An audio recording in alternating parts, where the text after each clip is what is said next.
बिस्मिल्लाहिर्रहमानिर्रहीम। अस्सलाम वालेकुम। पाकिस्तानी कौम को बहुत बहुत मुबारक हो कि पाकिस्तान के कुछ टेलीविजन चैनल्स और सहाफ़ियों की जानिब से इस्लामिया यूनिवर्सिटी स्कैंडल को बेबुनियाद करार दे दिया गया है। यह इल्ज़ाम भी आयद किया गया कि जुडिशल कमीशन की जानिब से सहाफ़ी इकरारुल हसन यानी मुझे बार बार बुलाया गया और मैं जुडिशल कमीशन के सामने पेश नहीं हुआ। इन मामलात के हवाले से आज का ये वीलॉग है और उस वीलॉग के आगाज ही में मैं ये चैलेंज करता हूं कि जुडिशल कमीशन की जानिब से या किसी भी मुतल्लिका फोरम की जानिब से मुझे किसी तरह का कोई मैसेज, किसी तरह की कोई फोन कॉल या कोई भी समन अगर मौसूल हुआ हो, यानी मैंने उसे रिसीव किया हो और उसका कोई सबूत किसी के पास मौजूद हो, तो मैं अपनी गर्दन कटवाने को तैयार हूं, क्योंकि ये कौम की बेटियों की इस्मत और इफ़्फ़त का मामला है। और मेरे नजदीक ये कोई इतना गैर संजीदा मामला नहीं कि एक मुतल्लिका फोरम की जानिब से मुझे बुलाया जाए कि मैं अपना बयान कलम बंद करवाऊं और मैं उसके सामने पेश ना हूं। मैं इस मामले को इंतहाई संजीदगी से देखता हूं और मैं इस मामले पर एक मरतबा फिर हकायक आपके सामने रखने के लिए आपकी खिदमत में हाजिर हुआ। पहली हकीकत तो ये कि इस हवाले से जो प्रोपेगेंडा किया जा रहा है वो कतअन झूठ पर मबनी है। वो सिर्फ इस मुल्क के ताकतवर लोगों को बचाने के लिए है और हमें एक बार फिर इस बात का एहसास दिलाने के लिए है कि इस मुल्क में कानून महज ताकतवर लोगों की लौंडी है। यहां निजाम इंसाफ सिर्फ ताकतवर लोगों को बचाने के लिए मुतहर्रिक होता है। यहां इदारे सिर्फ और सिर्फ उस वक्त फाल होते हैं जब कोई ताकतवर और असर रसूख रखने वाला शख्स किसी की जद पर होता है। खुदा ना खास्ता अगर यह खबर दुरुस्त साबित होती है तो यकीनन बहुत सारे सवालात उठेंगे लोगों के जहनों में। वो सवालात अब उठना शुरू हो गए हैं। सबसे पहली बात यह कि यह खबर जो पाकिस्तान के मुख्तलिफ टेलीविजन चैनल्स पर सामने आई और बिलखुसूस मैं दुनिया न्यूज का नाम लूंगा, उसके कुछ स्क्रीनशॉट्स भी उस ब्रेकिंग न्यूज के मैं आपके सामने रखूंगा। यह दावा किया गया कि जो एक रुकनी जुडिशल कमीशन था जनाबे जस्टिस सरदार मोहम्मद सरफराज डोगर साहिब की सरबराही में, उस कमीशन ने तकरीबन सैकड़ों लोगों के बयानात बहावलपुर में रिकॉर्ड किए। हफ्ते के रोज यह जुडिशल कमीशन वहां से वापस आया, यानी इतवार को जो गुज़श्ता रोज है तब यह खबर चली। उससे कुछ घंटे पहले वो कमीशन, यानी एक रोज पहले वो कमीशन वापस लाहौर आया। आप सोचिए, सैकड़ों लोगों के बयानात कलमबंद किए गए हैं, उन बयानात को तरतीब दिया जाना है, एक रिपोर्ट मुरतब की जानी है। ये किस तरह से कह दिया गया कि उस रिपोर्ट के मुताबिक बहावलपुर का जो स्कैंडल था इस्लामी यूनिवर्सिटी का वो बेबुनियाद है। महज चंद घंटे के अंदर ही जुडिशल कमीशन हफ्ते के रोज वापस आता है, इतवार के रोज टेलीविजन चैनल्स पर यह खबर चल जाती है। पीर को अब मैं ये व्लॉग कर रहा हूं और उस खबर में दावा किया जाता है कि इकरारुल हसन को जुडिशल कमीशन के सामने बुलाया गया, लेकिन इकरारुल हसन जुडिशल कमीशन के सामने पेश नहीं हुए। तो मैंने इब्तिदा में ही ये चैलेंज कर दिया कि वो सहाफी जो ये खबर दे रहे हैं, वो इदारे जो ये खबर दे रहे हैं, और कोई भी मुतल्लिका शख्स अगर ये बात साबित कर दे कि मुझे बुलाया गया, मुझ तक ये पैगाम पहुंचा, मैं अपनी जान देने के लिए तैयार हूं। वो सजा जो कौम मेरे लिए मुतय्यन करे, मैं उस सजा का खुद को कसूरवार समझूंगा और खुद को सजा के लिए पेश करूंगा। इसी से आप अंदाजा लगाइए कि किस तरह से इस मुल्क में ताकतवर लोगों को बचाने की कोशिश की जा रही है। उस रिपोर्ट के मुताबिक मुबैना तौर पर यह कहा गया कि वो वीडियोस, वो 5500 वीडियोस जो पुलिस के मुताबिक 5500 वीडियोस थी, दोबारा फॉरेंसिक करवाया गया पुलिस के मुताबिक, तो उन वीडियोस की तादाद और तस्वीर की तादाद 7200 थी। कहा यह जा रहा है कि अब वो वीडियोस फेक थी, जाली थी। उन वीडियोस का इस्लामिया यूनिवर्सिटी से कोई ताल्लुक नहीं है और हवाला दिया जा रहा है एक फॉरेंसिक रिपोर्ट का।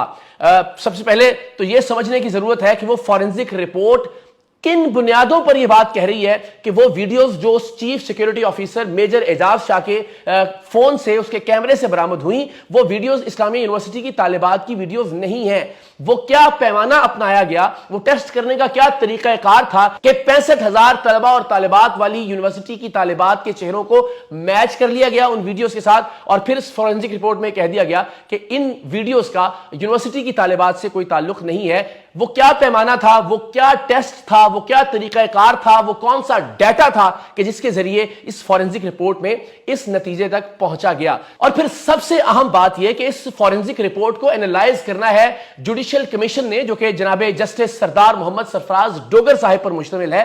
کیا ان کی کوئی فائنڈنگز اس فورنزک رپورٹ کے حوالے سے سامنے آئی؟ کیا آفیشلی یہ فورنزک رپورٹ سامنے آئی؟ اور بہت ممکن ہے کہ فورنزک رپورٹ ایسی ہی ہو جیسی بیان کی جا رہی ہے، یعنی اس میں کہہ دیا گیا ہو کہ میجر اعجاز شاہ جو کہ اسلامیہ یونیورسٹی کے چیف سیکیورٹی آفیسر تھے، ان کے فون سے برآمد ہونے والی ویڈیوز کا اس اسکینڈل سے کوئی تعلق نہیں ہے، یہ ان کی ذاتی اور نجی ویڈیوز تھیں۔ 7200 ویڈیوز اور تصاویر جو ان کے فون میں موجود تھیں، قابل اعتراض اریاں اور فحش ویڈیوز اور تصاویر، یہ ایک لمحے کے لیے تصور کر بھی لیا جائے تو آپ اور ہم سب جانتے ہیں کہ اس ملک میں ہم بات کر رہے ہیں ہائی کورٹ کے، لاہور ہائی کورٹ کے جناب جسٹس سردار محمد سرفراز ڈوگر صاحب کی۔ اس ملک میں ایک چیف جسٹس تھے اور ان چیف جسٹس صاحب کا نام تھا جسٹس ثاقب نثار، جنہوں نے خود اپنے ہاتھوں سے شرجیل میمن صاحب کے کمرے سے، ان کے جیل کے کمرے سے بوتل برآمد کی تھی اور کہا یہ تھا کہ یہ ممکنہ طور پر شراب کی بوتل ہے، لیکن اس ملک کی لیبارٹریز نے اس فورنزک میں